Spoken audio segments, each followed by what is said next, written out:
नमस्कार मंडळी, तर स्वागत आहे तुमचं माझ्या शो मध्ये, ज्याचं नाव आहे चला थोडंसं बोलूयात. तर शोला सुरुवात करण्याच्या अगोदर तुम्ही जर आपल्या चॅनलला सबस्क्राईब केलं नसेल तर सबस्क्राईब करून घ्या आणि बेल आयकॉन दाबायला मात्र विसरू नका. चला तर मग चला थोडंसं बोलूयात. तर मंडळी, आपल्या सर्वांनाच मरणाची खूप भीती वाटते बघा.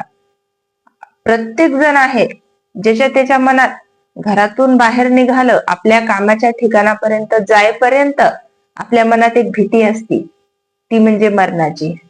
कुणाला साहजिक आहे, वाटतंय मला आता लागलं, हे जास्त वाढवू नये, याची याची वेगळ्या बिमारीत रूपांतर होऊ नये, त्यानंतर मला काहीतरी होऊ नये, किंवा मग मी गाडीवर बसून गेलो, माझा काही ऍक्सिडेंट होऊ नये, काही घातपात होऊ नये, अशी प्रत्येकाच्या मनात एक भीती राहते. बाई माणसाच्या घरात असताना गॅसचा स्फोट होऊ नये, फ्रीज जवळ जाताना सुद्धा आरामशीर हात लावणं, कधी कुठे लाईटला बटन टाकताना, पिन खोसताना, हे घरातल्या बायांच्या सुद्धा मनात भीती असते.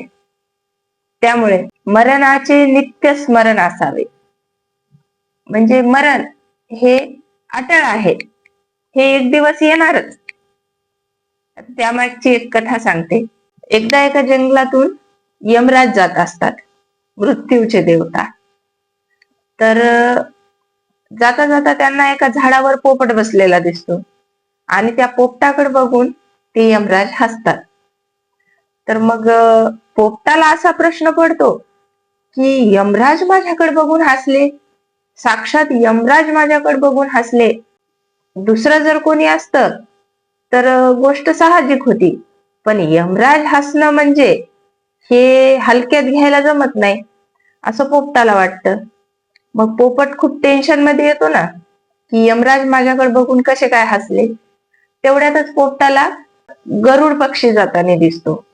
गरुड पक्षी म्हणजे साक्षात प्रभूंचं वाहन बर का.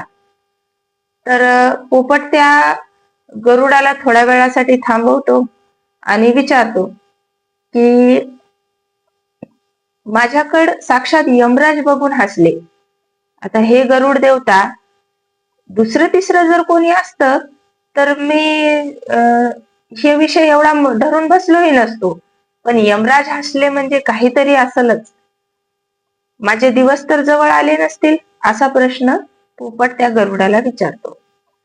तर गरुड पक्षी म्हणतात, बसा माझ्या पाठीवर. आणि त्या पोपटाला पाठीवर बसून गरुड पक्षी पार असे साता समुद्राच्या पलीकड नेऊन एका गुफेमध्ये ठेवतात आणि त्या पोपटाला तिथे सांगतात, तुम्ही इथंच थांबा आणि इथून कुठेही जाऊ नका, मी यमराजांना बोलून येतो.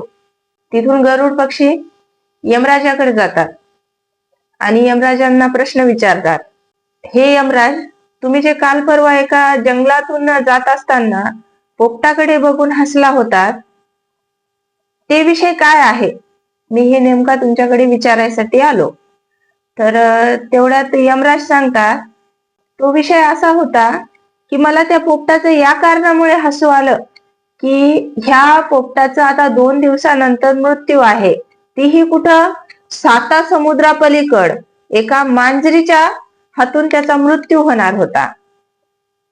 आणि मी या कारणामुळे हसलो की हे पोपट आज इथं आहे आणि हे साता समुद्रापलीकडे जाईल केव्हा, ती मांजर याला मारल केव्हा, या विचाराने मी त्याच्याकडे बघून हसलो.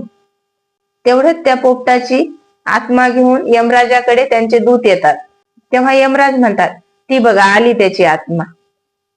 तेव्हा गरुड पक्षी घायाळ होऊन एकदम सुस्त पडून यमराजांना म्हणतात, त्या पोपटाला साता समुद्रापार मीच नेऊन सोडलं होतं. तेव्हा मृत्यू हे अटळ आहे, ते प्रत्येकाच्या हिश्श्याला येणारच आहे. तेव्हा जीवन जगताना अगदी सुखाने, समाधानाने, मनात वाईट विचार न करता जगावे आणि मरणाचे नित्य स्मरण असावे. व्हिडिओ जर आवडला असेल तर लाईक आणि शेअर करायला मात्र विसरू नका. धन्यवाद.